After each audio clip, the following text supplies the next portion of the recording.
Hola, ¿qué tal? Pues nuevamente nos da la vida y el ánimo, el esfuerzo, nos da la oportunidad de volvernos a reencontrar para meditar juntos la palabra de Dios. Quiero decir que al final voy a hacer un pequeño anuncio al final del video. Si alguno de alguna manera quisiera adelantarse, pues ahí cuando termine voy a dar el anuncio de la continuación de este trabajo que hemos venido realizando juntos. Bien, pues llegamos al final del año litúrgico, donde hemos venido leyendo, meditando a través del Evangelio de Marcos. Y sorpresivamente la iglesia cierra con un pasaje no de Marcos, sino de Juan. Siempre que hay una manera de profundizar más en el misterio de Jesús, no hay otro evangelio más profundo que Juan, con un lenguaje sencillo. Yo creo que esto es increíble. Algunos teólogos han dicho que es el lenguaje más fácil en cuestión de griego, ¿verdad? Que es un lenguaje que pueden entender los niños, ¿sí? Está escrito muy, muy sencillo. No hay muchos giros, no hay muchos problemas en este evangelio. Pero su significado es tan grande que es como entrar a un laberinto y encontrarse con Jesucristo. Bien, sin más preámbulos, estamos festejando con la fiesta de Cristo Rey. Jesucristo, Rey del universo. Se cierra el año y comienza el próximo domingo, el tiempo de Adviento, un nuevo año, y estaremos meditando a través del Evangelio de Lucas. Bien, en el nombre del Padre, y del Hijo, y del Espíritu Santo. Amén. Entonces les decía, vamos a meditar desde el Evangelio de San Juan en el capítulo 19, ¿sí? En el capítulo 18 del versículo 33 al 37. Juan 18 del 33 al 37. Es que aquí tenía en mi Biblia el número grandote 19 y me ganó a la mente. Bien, dice, Pilato volvió en el pretorio, llamó a Jesús y le preguntó. Entonces el pretorio es el lugar donde se hace el juicio, ¿sí? El pretorio, donde se llaman a las personas a ser juzgadas, ¿sí? Ahí es el lugar de juicio. Volvió a entrar en el pretorio, llamó a Jesús y le preguntó, ¿quién? Pilato. ¿Eres tú el rey de los judíos? Jesús le respondió, ¿dices esto por ti mismo u otros te lo han dicho de mí? No responde Jesús. Su respuesta no es directa, es decir, responde con otra pregunta. Pilato replicó, ¿acaso yo soy judío? Tus compatriotas y los sumos sacerdotes te han puesto en mis manos. ¿Qué es lo que has hecho? Jesús respondió, mi realeza no es de este mundo. Si mi realeza fuera de este mundo, los que están a mi servicio habrían combatido, para que yo no fuera entregado a los judíos. Pero mi realeza no es de aquí. Pilato le dijo, entonces, ¿tú eres rey? Jesús le respondió, tú lo dices, yo soy rey. Para esto he nacido y he venido al mundo, para dar testimonio de la verdad. El que es de la verdad, escucha mi voz. Así de sencillo y así de complicado este pasaje. Entonces, como decía al principio, estamos en un lugar muy ubicado y solamente la audiencia son dos, Pilato y Jesús, nadie más. Al menos en este pasaje, pareciera ser que hay un grupo de personas escuchando que están esperando el veredicto, etc. Pero están en este diálogo de Pilato y Jesús. Bien, entonces aquí hay algunos elementos que me gustaría tomar en cuenta y como preguntar. Después me gustaría ir a las lecturas para regresar y poder reentender este gran pasaje, ¿sí? Para poder reentender. Entonces lo primero que dice aquí es cómo Jesús dialoga con Pilato y hecho el credo. El credo dice que fue crucificado bajo Poncio Pilato, ¿sí? Es decir, quien dio la autorización de que fuera crucificado fue Pilato. ¿sí? Esto es lo que tanto en el credo decimos como en la historia. Fue él el que dio el último banderazo, por decirlo así. Y entonces en este diálogo estamos en este lugar de juicio y, y entonces vemos que Jesús y Pilato están dialogando, pero hay algo que está queriendo hacer Jesús. Si se dan cuenta, Jesús no responde directamente y termina con una frase increíble. Termina diciendo, el que es de la verdad, escucha mi voz. El que es de la verdad, escucha mi voz. Y esto nos habla de que Pilato está en la mentira. A ver, vamos a analizar qué significa esto. Pilato vive en la mentira. Y dice aquí, entonces dice, ¿eres tú el rey de los judíos? Jesús le respondió con la pregunta, ¿verdad? ¿Dices esto por ti mismo u otros te lo han dicho? ¿Se dan cuenta? Dice, ¿lo dices por ti mismo o otros te lo han dado? ¿O otros te lo han dicho? Y después en la siguiente pregunta, cuando dice, ¿entonces tú eres rey? Jesús le respondió, tú lo dices. Si nos damos cuenta, Pilato no está afirmando nada. Sin embargo, Jesús sabe que Pilato sabe que él es rey, ¿sí? ¿Por qué digo esto? Porque más adelante vamos a darnos cuenta que Pilato manda que lo que nosotros llamamos el INRI, ¿sí? La I, la N, la R y la I, que es Jesús de Nazaret, Rey de los Judíos, que generalmente lo tenemos, por eso es la I, que es Jesús, en latín, y Judeum, es Jesús de Nazaret, Rey de los Judíos, lo que decimos INRI. Eso es lo que significa. Ese fue el letrero que mandó poner y en 3 idiomas, ¿sí? Lo mandó poner en griego, en hebreo y en latín, ¿sí? Jesús de Nazaret, Rey de los Judíos. Así lo manda, con ese título lo manda a crucificar Pilato. Entonces por eso Jesús está diciendo, tú lo dices, tú sabes que soy rey. Y tú sabes. Y sabiendo sabiendo la verdad, vas a ejercer una violencia sobre mí. Vamos a detenemos nuevamente, ¿no? ¿Qué significa esto? Porque dice, ¿qué es lo que han dicho? Y Jesús respondió, mi realeza no es de este mundo. Si mi realeza fuera de este mundo, los que están a mi servicio habrían combatido. A veces pensamos que si hubiera sido el rey, obviamente el ejército iría a atacar, como por supuesto, ¿no? Pero decimos, bueno, pero ¿por qué los ángeles no salieron al ataque? Y es que Jesús nos está diciendo eso. Jesús está diciendo que este mundo en el cual Pilato está reinando, está ejerciendo autoridad, es un mundo violento. ¿Sí? Eso es lo que está diciendo Jesús.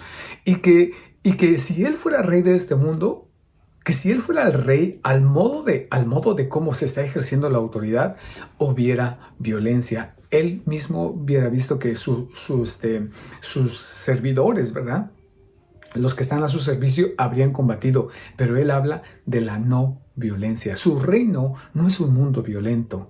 Y dice, habrían combatido para que yo no fuera entregado a los judíos, pero mi realeza no es de aquí. Mi realeza no tan solo no es de aquí, de este espacio o es celestial, sino mi realeza no se comporta de esa manera, una realeza que es no violenta.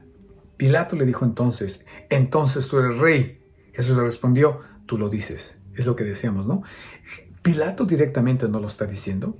Sin embargo, 2 elementos bien importantes. Lo está llevando al pretorio y lo está juzgando como rey de los judíos. Segundo, él sabe que él es el rey. Y tercero, lo manda a crucificar y le pone como título rey de los judíos. Y entonces Jesús termina diciendo eso. Tú lo dices, yo soy rey. Es decir, no necesitas decirlo. Me estás tratando como el rey y yo sé que así me vas a juzgar al final, ¿sí? Y dice, para esto he nacido y he venido al mundo. Y esto es algo increíble, porque si nos damos cuenta, Jesús va a reinar desde la cruz. Eso es lo increíble, que como decíamos en un momento, cuando los discípulos van caminando y Jesús les anuncia, es que el Hijo del Hombre va a ser entregado, va a ser maltratado, va a ser asesinado y al tercer día va a resucitar. El discípulo ha entendido eso, que se va a poner bien difícil, pero al final seremos triunfadores. La mentalidad del mundo, vamos a triunfar, vamos a ser los fuertes al final, como el mundo nos los propone. Y Jesús dice, no. De hecho, se va a juzgar que vamos a ser los fracasados, que vamos a ser los crucificados, vamos a ser los marginados, pero exactamente esa es nuestra victoria. El abad Jeremy dice que esto es tan difícil de poder mirar que hasta el mismo demonio no se dio cuenta que al crucificarlo iba a ser su mayor derrota, porque el demonio estaba atrás de todo esto. Estaba moviendo las conciencias de los sumos sacerdotes, estaba moviendo el odio de las turbas, estaba moviendo el odio de los poderes de rivalidad. El demonio está atrás en todo esto, en toda la división. Nosotros solamente hemos sido como maniquís, ¿no? De hecho, hay una historia muy interesante de un sacerdote que dice que estaba en un restaurante y entonces llegó un hombre como muy altanero, ¿verdad? Y le insultó al sacerdote que estaba ahí con otros jóvenes, ¿no? Entonces el sacerdote se quedó callado, dijo, mira, no quiero pelear contigo, por favor, sigue tu camino, yo estoy aquí en son de paz y adelante, ¿no?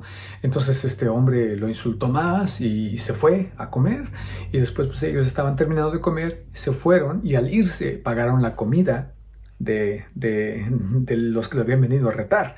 Y dice que uno de los jóvenes le dijo, pero ¿por qué haces eso, padre?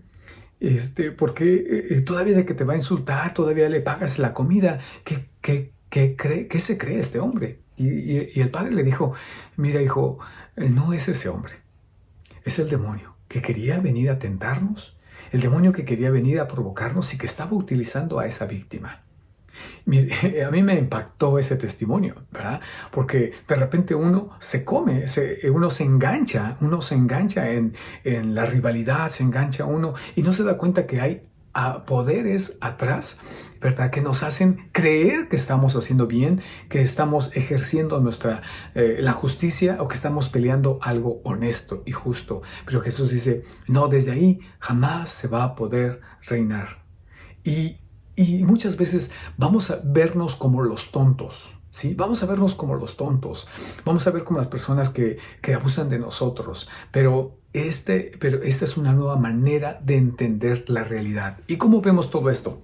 ¿Por qué? Entonces, antes de venir a concluir, me gustaría retomar la lectura que vimos la vez pasada, el domingo pasado, cuando en el libro de Daniel, cuando en el capítulo 7, donde se habla del reinado, y es la primera lectura que vamos a leer. Dice, Daniel dice, yo estaba mirando en las visiones nocturnas y vi que venía sobre las nubes del cielo como un hijo del hombre. Y esto es genial porque este es el título que, especialmente el Evangelio de Marcos, Jesús se autodenomina, es el hijo del hombre. Dice, él avanzó hacia el anciano y lo hicieron acercarse hasta él y le fue dado el dominio. ¿A quién? Al que es como hijo de hombre, no es el hijo de hombre, sino el que parece como hijo de hombre. ¿Qué significa esta expresión? En primer lugar, significa que parece como un ser humano, pero que a este hijo de hombre se le ha dado, dice, toda gloria y todo reino, y lo sirvieron todos los pueblos. Es decir, que el reinado de Dios, el reinado de Jesús tiene tres elementos. En primer lugar, que no es de este mundo, que no es, pero no tan solo de esta tierra, sino que no es a la manera de cómo estamos organizados, en primer lugar. Segundo, que este reinado nunca terminará, ¿sí? Y que conecta precisamente con las profecías que le hicieron a David, ¿sí? Y cuando el ángel habla a María Santísima, le dice que se le dará este reino que no terminará jamás, no tiene fin. Todos los reinados terminan y terminan mal, terminan en violencia, terminan matándose unos a otros, terminan derribándose unos a otros. Este reino no terminará. Y tercero, es universal. No tan solo es un reinado para los judíos, sino es un reinado en donde todos cabemos. Y esos son los tres elementos que podemos hablar. Y dice, su dominio es un dominio eterno y no pasará, y su reino no será destruido. Y de aquí que tomamos la lectura del Apocalipsis, que está en el capítulo 1, que va a ser la segunda lectura, del 5 al 8. Y dice así, y de Jesucristo el testigo fiel, el primero que resucitó de entre los muertos. Entonces habla de este Jesús testigo fiel, que es un mártir. La palabra testigo significa que ha sido martirizado y que ha sido el primer resucitado entre los muertos, que ha sido reivindicado, que su muerte ha sido inocente y que ha sido reivindicado por Dios, pero no de manera poderosa de decir, que ustedes me creyeron muerto, pero ahora aquí estoy para matarlos a ustedes y para destruirlos. No, sino ese reinado que lo primero que se ofrece a sus discípulos que están espantados es la paz, ¿sí?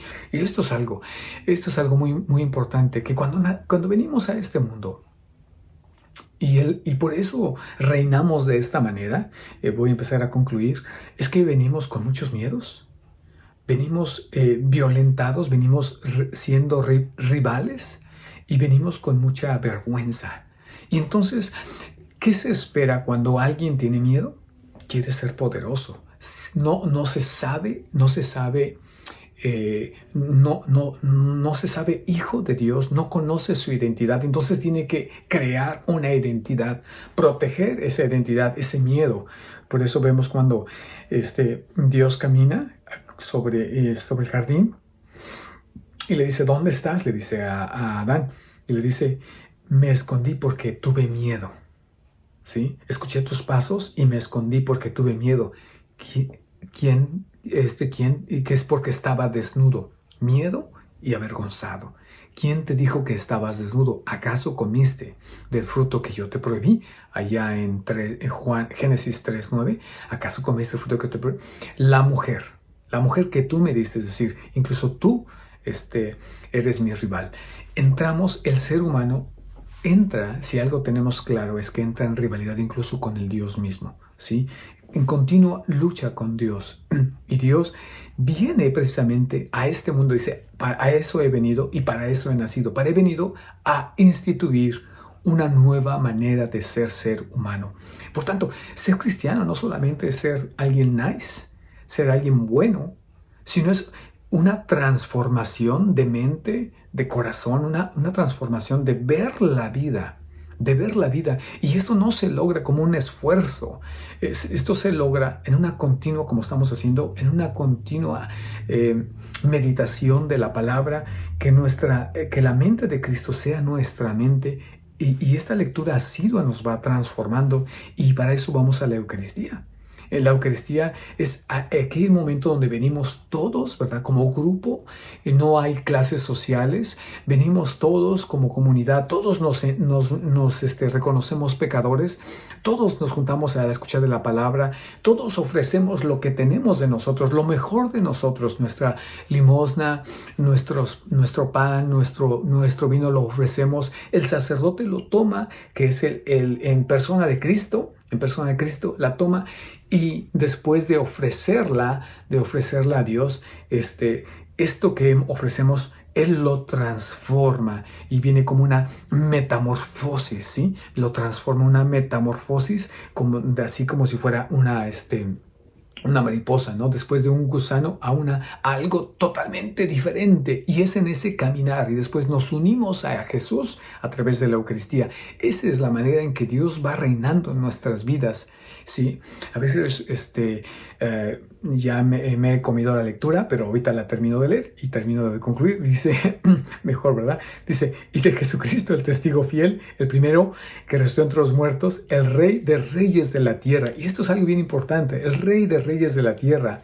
Él nos amó y nos purificó de nuestros pecados por medio de su sangre, e hizo de nosotros un reino sacerdotal para Dios. Eso es exactamente la realidad que está haciendo Jesús. Y eso es lo que yo estaba aludiendo a través de la Eucaristía, a través de la escucha. ¿Cuál es el propósito de ir a misa? Pues eso, poder llegar a ser reyes con Él, reinar con Él, no de manera independiente y de manera de entrar a una nueva rivalidad, sino transformarnos en ese reinado. E hizo de nosotros un reino sacerdotal para Dios, su Padre. A Él sea la gloria, el poder de los siglos. Amén. Sí. Miren, Él viene entre las nubes y todos lo verán, aun aquellos que lo hayan traspasado, ¿sí? Y alude a Daniel y alude a Zacarías, al profeta Zacarías. Y por Él se golpearán el pecho todas las razas de la tierra. Así será. Amén. Yo soy el Alfa y el Omega, dice el Señor, Dios, el que es, el que era y el que viene, el Todopoderoso. Y aquí viene una cosa bien hermosa, porque viene incluso por el extraviado, aquel incluso que se equivoca. Por eso Jesús en la cruz, reinando, dice esas palabras tan hermosas, que dice: Padre, perdónales, porque no saben lo que hacen. Así es su manera en cómo reina. Esas 7 palabras tenemos que mirar cómo se vive, cómo vive el nuevo discípulo. Padre, perdónalos, porque no saben lo que hacen. La segunda, otra de las palabras, independientemente de la primera o la segunda, es, bueno, prácticamente es: todo está terminado. Es decir, ese reino se ha acabado. Ese reino, se dan cuenta que no es posible construir encima de ese reino porque acabaremos matándonos. Padre, en tus manos encomiendo mi espíritu. Ese abandono total en nuestras vidas. No lo entiendo, me duele, lo sufro, pero en tus manos encomiendo mi espíritu. Tengo sed, ¿sí?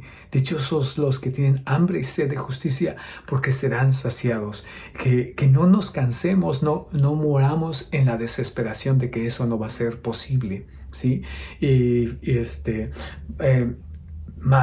Mujer, ahí tienes a tu hijo. Hijo, ahí tienes a tu madre en esa relación filial con María Santísima y sabiéndonos discípulos, ¿sí? En fin, poder caminar por ahí sería bueno meditar desde este reinado.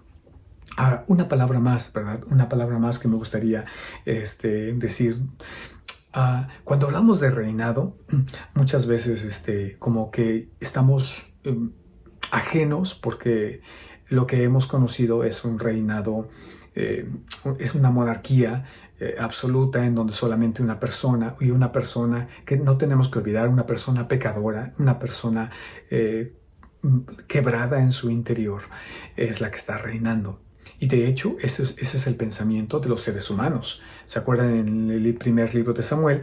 Cuando Samuel ha crecido, y a él le pide el pueblo: queremos que nos des un rey, pídele a Dios que nos dé un rey porque queremos ser como los otros pueblos. Y Samuel se le rompe el corazón en el primer libro, y entonces le va con Dios, le dice: no te preocupes, es que no te rechazan a ti, porque era Samuel el que estaba gobernando, ¿sí? como juez, y le dice: no te rechazan a ti, me rechazan a mí, ¿sí? Es el ser humano que no ha aprendido a que Dios sea nuestro rey.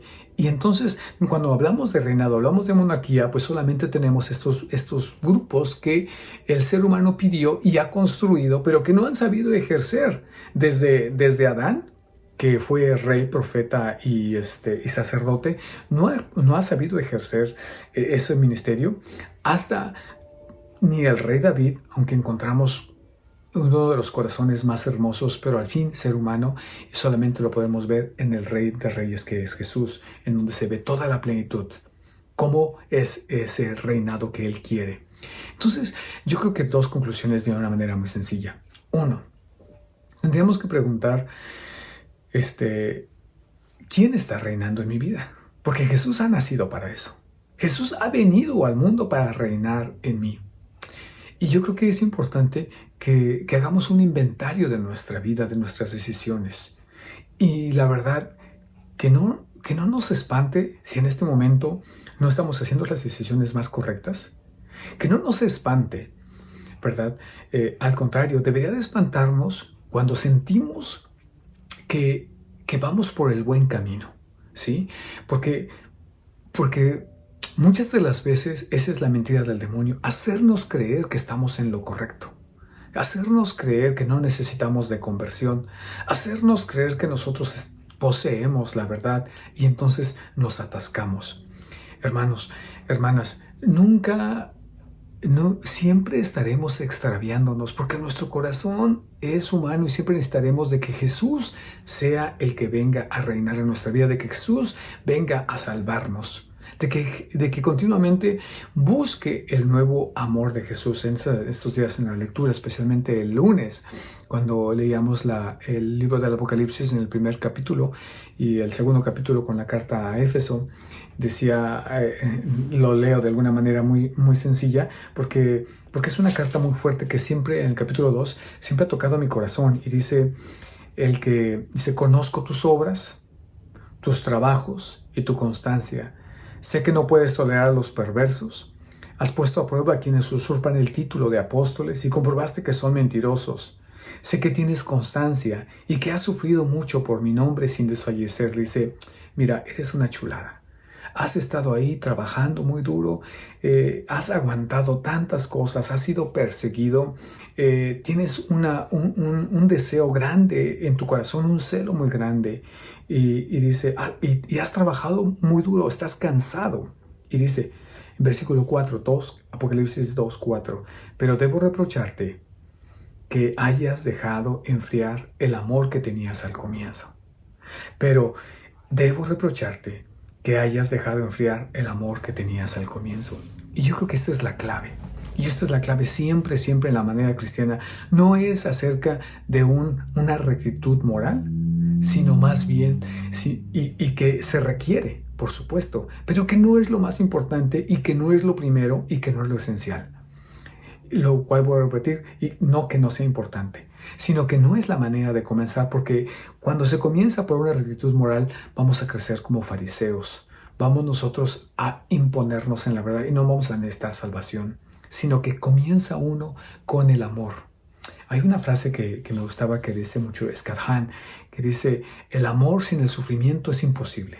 ¿Sí? No se puede entender el amor si no es a través del sufrimiento, si no es a través del sacrificio, si no es a través de la donación. Y de alguna manera, el sufrimiento sin amor no es soportable.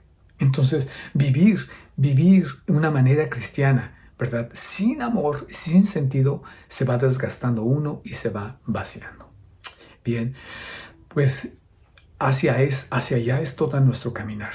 Hacia que Jesús sea nuestro Rey. Y vuelvo a repetir, no importa, hermano, hermana, que en este momento no estés tomando las decisiones más correctas, que no sea incluso el que esté reinando en toda tu vida. Pero es importante que seas consciente y que pidas al Rey de Reyes que Él sea tu Señor. Es importante postrarte ante Él y decirle, reconozco, Señor, que tengo otros amores. Reconozco que hay otras cosas que me gustan, que estoy en mi lucha, pero yo sé que tú eres el único, porque para ti he nacido yo también y para ti he venido a este mundo en esa reciprocidad. Y yo sé que tú has venido para mí y que así como dice Isaías, así como el agua no baja a la tierra y no regresa hasta cumplir su cometido, así también tú, Señor. Has venido a esta tierra y te manifiestas a través de la Eucaristía y no regresarás sin completar tu cometido de ser mi Rey. Al final de mi vida quiero que tú tomes toda posesión de mí, todo pensamiento, toda decisión, toda mi voluntad para que tú reines en mi corazón. En esa dirección tendremos que ir continuamente, sabiendo que somos pecadores, pero que Él ha venido para rescatarnos. Bien, y el anuncio de alguna manera sencilla que quería avisarles es que por este momento voy a parar. Este es mi último video en este año.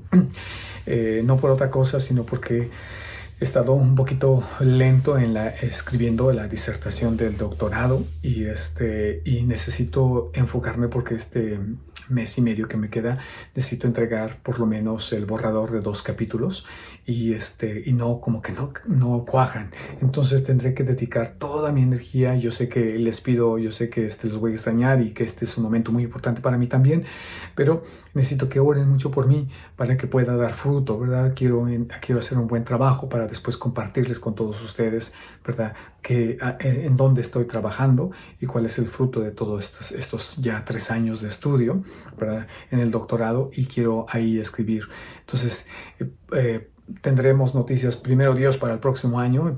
En gracia de Dios, el mes de enero tal vez estaré haciendo un pequeño corto video para avisarles en qué dirección vamos a ir. Pero en este momento, pues, bendiciones. Sepan que estaré siempre orando por ustedes, que ustedes nos estamos encontrando en la vida, en el día a día, y los invito a que perseveren en su lectura asidua de la palabra de Dios. Por el momento, pues esto sería todo, y que el Señor les bendiga y les acompañe. En nombre del Padre, del Hijo y del Espíritu Santo. Hasta pronto. Nos vemos, como siempre, en la Eucaristía.